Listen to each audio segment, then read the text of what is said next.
மதுரை ஒத்தக்கடை ஊராட்சியில் உள்ள ராஜகம்பீரம் பெரியகுளம் கண்மாயினை ரூபாய் 7.73 கோடி மதிப்பீட்டில் மேம்படுத்தும் பணிக்கான பூமி பூஜை பணிகளை பத்திரப்பதிவு மற்றும் வணிக வரித்துறை அமைச்சர் மூர்த்தி துவக்கி வைத்தார். இந்த கண்மாயில் தூர்வாரும் பணி, வடிகால் அமைப்பு, கரைகளை பலப்படுத்தும் மற்றும் சுற்றுச்சுவர் அமைத்தல், நடைபாதையில் பேவர் பிளாக் அமைத்தல், மின் விளக்குகள் மற்றும் உள்நுழைவு நீர்க்குழாய் உள்ளிட்ட பணிகள் நடைபெற உள்ளது. இந்த நிகழ்வில் மாவட்ட ஆட்சித்தலைவர் பிரவீன்குமார், சோழவந்தான் சட்டமன்ற உறுப்பினர் ஆ. வெங்கடேசன், ஊரக வளர்ச்சி முகமை வானதி, முன்னாள் ஊராட்சி மன்ற தலைவர் முருகேஸ்வரி சரவணன், ஊராட்சி செயலாளர் சாதிக் பாஷா உள்ளிட்ட பலர் கலந்து கொண்டனர்.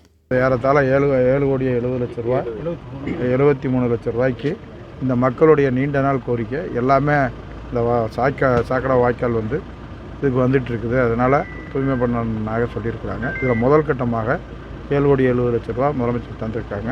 அந்த பணியை பூமி பூஜை போட்டிருக்காங்க. கூடிய விரைவில் இந்த பணியை ஆரம்பித்து முடிப்பாங்க. முடித்த உடனே ஒத்தக்கடையை பொறுத்தளவு முழு சுத்தமாக இருக்கும். அதனால் இப்போ எங்கெங்கே என்னென்ன சின்ன குறை இருக்கிறதோ ஏறத்தாழ கிழக்கு தொகுதியில் 90% வேலைக்கு மேலாக வேலை முடிஞ்சிருக்கு. அது மாதிரி எல்லா தொகுதிகளிலும் வேலை பணி நடந்துகிட்ருக்கு.